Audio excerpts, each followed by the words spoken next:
Minhas impressões sobre o segundo dia do Congresso Brain de Cérebro, Comportamento e Emoções. Vamos lá que tem bastante coisa. Primeiro, terapia gênica. Cara, que loucura isso, né? Terapia gênica, quando eu me formei em medicina, era ficção científica. Eu entrei na faculdade de medicina na época do Projeto Genoma, e a USP estava participando.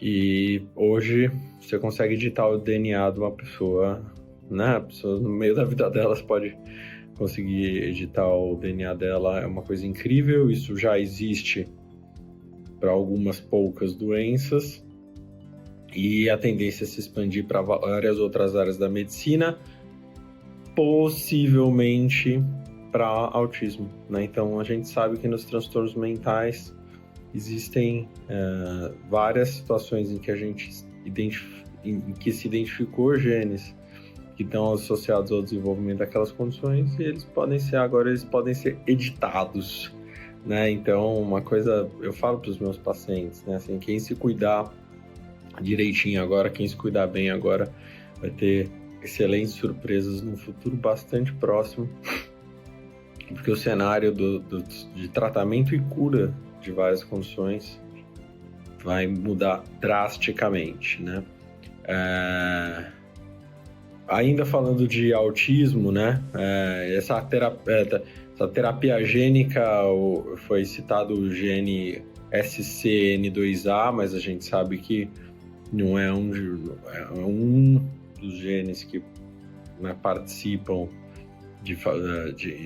no incremento do risco de desenvolver essa condição, né? É uma condição multigênica e com interferência ambiental, né? Mas foi muito legal as discussões que teve sobre autismo, inclusive na questão da dificuldade do diagnóstico, né? Se ampliou muito, se afrouxou os critérios diagnósticos para conseguir incluir aquelas pessoas que a gente hoje chama de espectro autista, mas esse afrouxamento diagnóstico também trouxe uma série de problemas, porque, enfim, né, hoje a gente tem uma fila de gente querendo receber esse diagnóstico, não porque tem a condição, mas por outros motivos, né? Então, também uma discussão super interessante, assim, o que a gente faz com o diagnóstico de autismo. Cognição, marcha e longevidade. Nossa, que simpósio interessantíssimo, tanto no sentido de mostrar como você estar fisicamente ativo te ajuda a prevenir uma série de transtornos, não só físicos, mas transtornos mentais, né? De transtornos de humor, de quadros degenerativos na terceira idade do tipo demência, muito interessante. Mas também dessa correlação, né? Assim, de que sob certos aspectos a gente pensa melhor quando a gente está caminhando, mas naquele momento, assim como um computador fazendo duas tarefas, né, há uma concorrência de uso de recurso cerebral, né? Então, às vezes, quando a gente está caminhando e a gente tem que pensar numa coisa muito difícil, a gente para, né? E a versão rebuscada desse caminhar é dançar, né? Então, também se foi levantado a importância que dançar tem, principalmente para os idosos, né? Na prevenção, né? Na preservação do cérebro, prevenção de quedas, né? Que a gente sabe que nos idosos está associado a maior mortalidade. É muito, muito, muito interessante, né? E aí, assim, o recado final quer preservar bem seu cérebro, mexa-se, né? Esteja em movimento. Um simpósio de correlação entre transtorno espectro autista e TDAH, super interessante, assim, porque hoje em dia, com o afrouxamento dos diagnósticos, as pessoas acabam tendo no meu ver, um descuidado em relação à elaboração dos diagnósticos, começa a colocar tudo no mesmo balaio, E esse simpósio foi interessante no sentido de mostrar que espectro autista e transtorno de déficit de atenção e hiperatividade, a despeito de muitas vezes estarem associados, são entidades nosológicas bem distintas, com determinantes genéticos bem distintos, né? Existe, como em vários outros transtornos mentais, uma interferência entre um e outro, mas sobre, né, todos os aspectos científicos, a gente pode considerar que são dois diagnósticos diferentes e você ter um não necessariamente implica você ter o outro, né? Super interessante também, né? Também traz uma reflexão talvez ontológica até de como que a gente define as doenças, como a gente define os transtornos, né?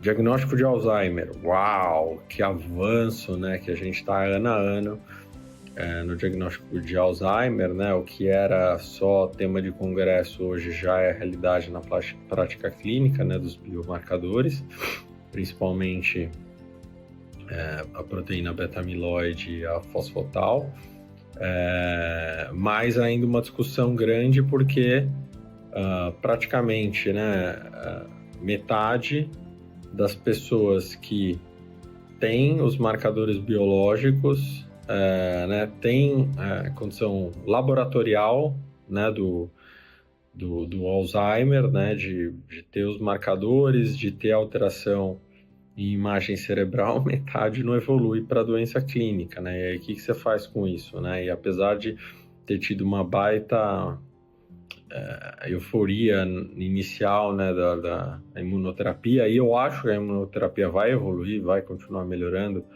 sua eficácia, mas assim, ainda não é, né, assim, a imunoterapia ainda não é essa salvação que a gente gostaria que ela fosse, né?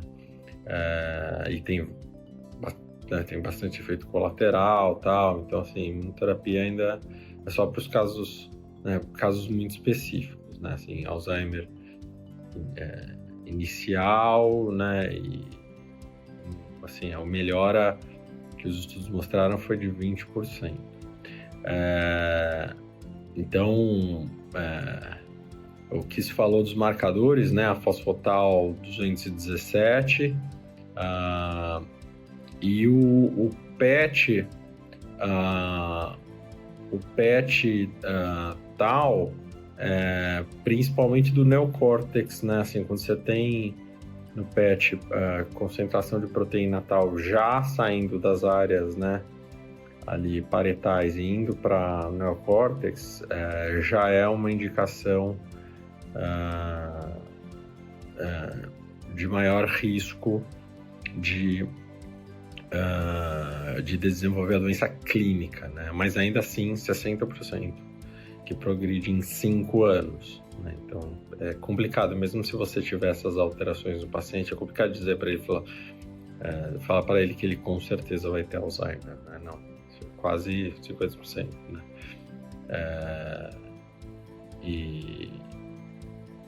Falou-se de outras, né? Falou-se do Trodat para avaliar a disfunção nigroestriatal e do PET-FDG para ver a atividade cerebral, né, de diversas áreas do cérebro todo, na verdade, e isso vai ajudar a gente também a fazer não só o diagnóstico do próprio Alzheimer, mas de outros quadros degenerativos da terceira idade, porque você vê em quais áreas especificamente há hipoatividade, né? Então isso já é uma realidade da prática clínica, a gente precisa aprender a usar. Sono e sua interação com os transtornos mentais é um assunto bem batido, mas a gente sempre tem novos entendimentos, como eu comentei no último vídeo do primeiro dia do congresso. Durante o sono, né, se descobriu que durante o sono que acontece a maior parte da limpeza dos metabólitos do sistema nervoso central, né, o lixeiro no cérebro passa a noite, e então se você tem uma má qualidade do sono, você acumula mais lixo, né, o lixeiro não passa, você acumula mais lixo no cérebro, isso tem efeito deletério e até neurotóxico para o cérebro. mas também porque o sono é essencial para a regulação de uma série de sistemas e circuitos do cérebro. Então, se a pessoa dorme mal, vira um ciclo vicioso. Ela dorme mal, ela fica com o humor comprometido e aí dorme pior ainda. E esse ciclo vicioso se propaga, né? Por isso que é muito, muito importante e dispensável, do mesmo jeito que a gente escova os dentes 3 vezes por dia, precisa cuidar muito do sono, né? Evitar psicoestimulante à noite. Aquela ladainha de sempre, mas né, tem que fazer, né? Então, não tomar psicoestimulante à noite, tipo café, chá preto, ter um ambiente silencioso, confortável, sob todos os aspectos, ortopédico, térmico, não fazer, né, evitar atividades estimulantes para você à noite, né? Então, tem uma série, né? Dá para dar uma aula inteira sobre isso. Diagnósticos de doenças mais raras, super interessante, né? Agora também com essa questão de biomarcadores, vai ficando mais fácil fazer o diagnóstico de doenças mais raras. E é legal a discussão, muito legal a discussão sobre como é importante a gente ser criterioso na hora de pedir exames, né? Cada vez mais com essa coisa de modinha de Instagram, cada vez mais está chegando gente no consultório trazendo uns calhamaços de exame, porque foi no médico do Instagram, da moda, e ele pediu 200 e tantos exames, né? E isso não é que isso é só inútil, isso é ruim para o paciente, porque sempre vem alguma coisinha alterada que pro charlatão isso é boa notícia, porque aí ele consegue vender um suplemento, né? Fazer uma prescrição da farmácia manipulada, parceira dele, mas para o paciente isso é péssimo, né? Porque gera uma preocupação, faz ele começar a tomar um monte de coisa que ele não precisa, né? Então a gente tem que ser muito criterioso nos exames que a gente vai pedir, para a gente saber exatamente o que a gente está procurando, e quando a gente achar, a gente ser assertivo na conduta, né? Não ficar fazendo intervenções que podem ser danosas para os pacientes.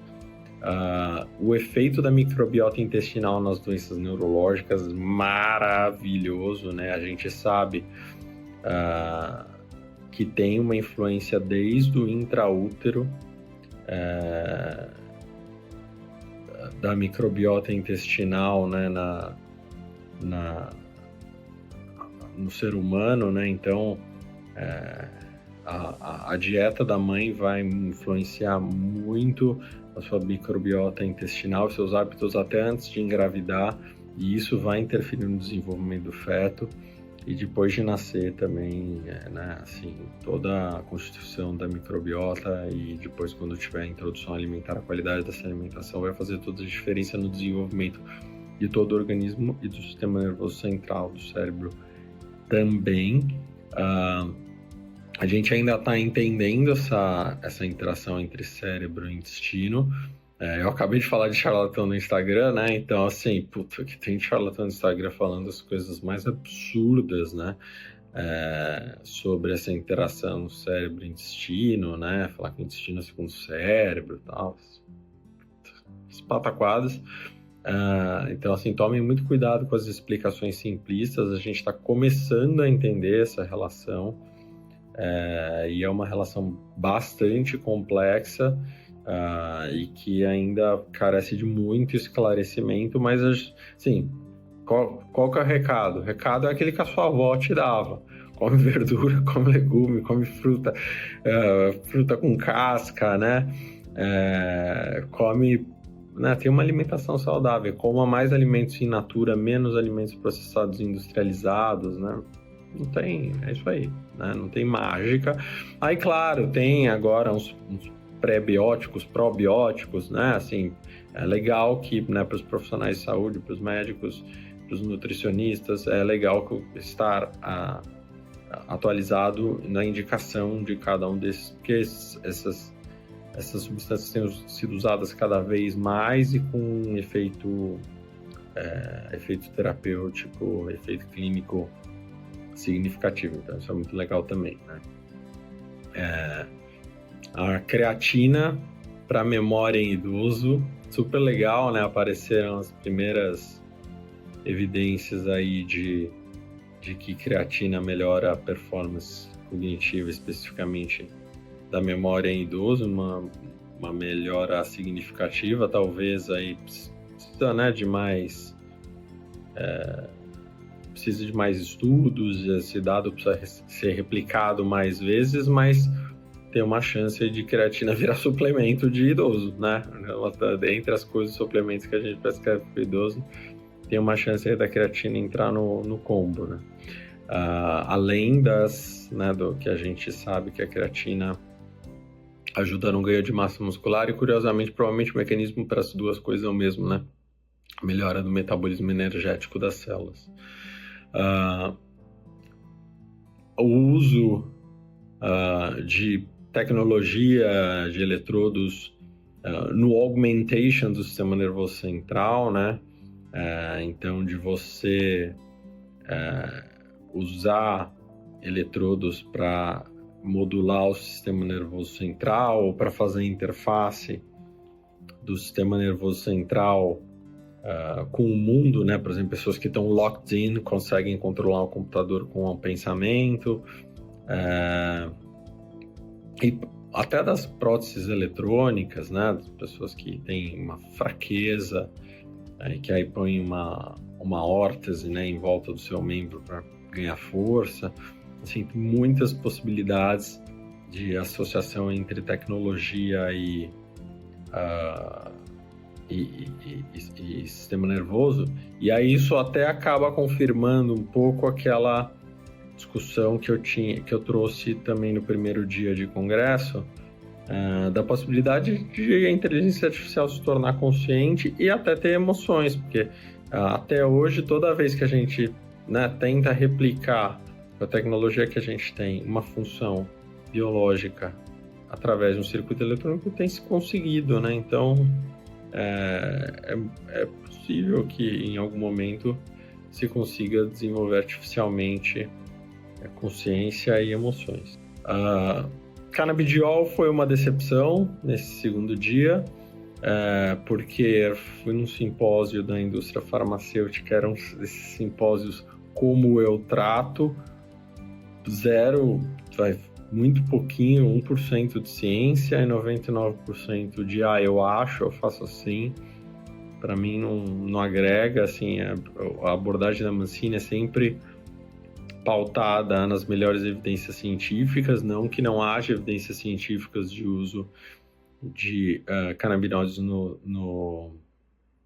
na psiquiatria, mas esse simpósio não ajudou em nada. Muita opinião, pouca evidência, e também essas coisas, essa combinação de canabinoides, uso mais para isso, uso mais para aquilo, assim, muito bruxaria, pouca ciência, me desagrada demais isso. Eu acho que isso é deletério, tenho certeza que isso é deletério para os pacientes, passa uma falso expertise, né, assim, são falsas promessas. A realidade é que na saúde mental o canabidiol não é a primeira escolha para nada, aliás, nem na neurologia, assim, né? Na neurologia também as indicações é tudo para casos refratários. Então, assim, esse oba-oba, né, da canabinoides, a medicina canabinoide só existe no Instagram. Não é idiotice, é coisa de gente preguiçosa que quer ganhar em cima de moda, assim, não tem nada a ver com uma medicina séria feita de forma criteriosa, assim, né? Assim, se os canabinoides são substâncias que têm uma relevância na prática clínica, a gente precisa estudá-las, entender suas indicações da forma mais precisa possível, em dose, apresentação, posologia, assim como qualquer outra medicação. Essas coisas de, a minha experiência, assim, precisa ser científico, tá? Assim, não estou falando que experiência não é importante, experiência é muito importante, mas a questão é assim, a experiência do profissional nunca vai bater a evidência de um estudo científico com milhares de participantes, assim, né? O cara atende 10 pacientes por dia, nunca, né, assim. E ele fica com a impressão enviesada, subjetiva do que ele vê no dia a dia, ou do que ele acha que funciona, né? Gostaria que funcionasse, não gostaria que funcionasse, enfim, né? Tem uma longa discussão sobre isso. Mas foi uma decepção, assim, esperava mais.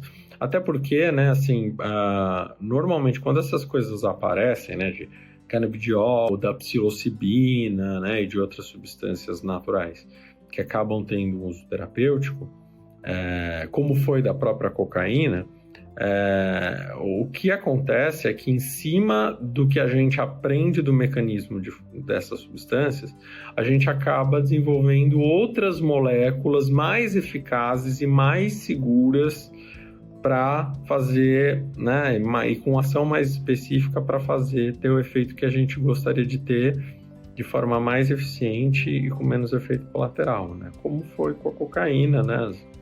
Quem não sabe, o Sigmund Freud usava cocaína nos seus pacientes até ele perceber que aquilo viciava e ele abandonou o uso, né? Mas a gente aprendeu o mecanismo e a utilidade dos psicoestimulantes. Existem medicações psicoestimulantes até hoje, mas muito mais seguras, né?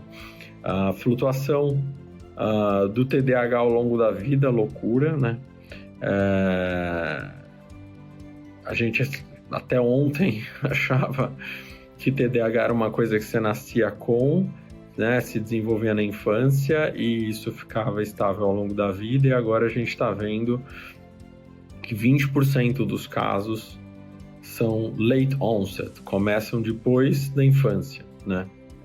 Super difícil diagnosticar, e desses 70% são mulheres, né? E que em alguns casos o transtorno desliga e pode ligar de novo ao longo da vida, né? Então, quer dizer, agora ficou mais difícil fazer o diagnóstico de TDAH, porque a gente sabe, se descobriu que alguns transtornos de déficit de atenção e hiperatividade têm curso flutuante. Se até agora todo mundo que não tinha TDAH queria ter o diagnóstico de TDAH para tomar psicoestimulante, imagine agora, né? Assim, vai ser difícil para a gente no consultório, porque todo mundo que estiver passando um período mais estressante no trabalho, de mais demanda, estiver mais cansado, vai bater na porta do psiquiatra falando, me dá um Veivance, porque eu desenvolvi TDAH de ontem para hoje. Vai ser desafiador e a gente vai ter que lidar com isso, né? De forma objetiva, científica, de peito aberto, sendo empático com as pessoas, né? Acolhendo, entendendo e procurando ajudar as pessoas sempre da melhor forma possível, da forma mais ética e profissional possível. Flutuação do TDAH, já falei. Entendimento do envelhecimento normal, super interessante, assim, agora que a gente tem, né, conhecimento de cada vez mais biomarcadores e de, como eu falei, do primeiro dia, de diferentes circuitos cerebrais, de como eles evoluem ao longo do tempo. Então é super importante essa discussão entre como é que envelhece um cérebro saudável e como é que envelhece um cérebro não saudável, né? E aí super interessante a discussão sobre a natural redução da velocidade de processamento do cérebro com o envelhecimento e as consequências disso, né? E como que o idoso se adapta a essa redução de velocidade de processamento e a importância disso para as avaliações neuropsicológicas, né? É interessante que a velocidade de processamento com a idade vai diminuindo e a capacidade, a fluência, não é a fluência, o repertório verbal, ele se mantém, em alguns casos até aumenta um pouquinho, né? E por último, eu falei, vocês me ouviram falar aqui, vocês viram que foi bastante coisa, tá dando 24 minutos. Obrigado por quem tá me ouvindo até aqui. Última coisa, vocês me ouviram falar várias vezes sobre marcadores biológicos sendo descobertos para várias doenças,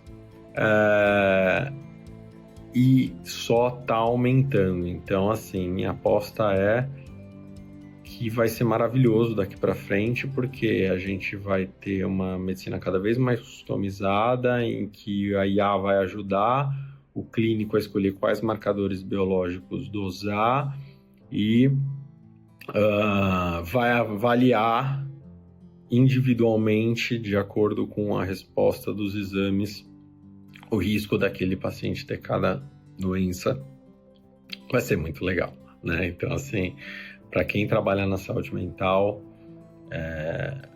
realmente, assim, a virada que a gente esperava há muitos anos, né? Da gente sair só dos diagnósticos de sinais e sintomas, chegar nos marcadores biológicos e ter tratamentos mais eficazes e mais customizados para o paciente, chegou, né? Então, vamos comemorar e vamos sempre estar atualizados, aprender aí com o pessoal que está na bancada, para que a gente tenha o melhor cuidado clínico dos pacientes possível.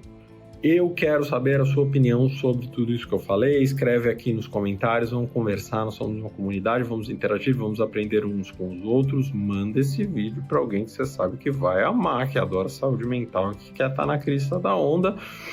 E esse é o segundo dia, então aguarde, porque ainda vai ter o dia 3 e o dia 4, tá bom, pessoal? Até a próxima.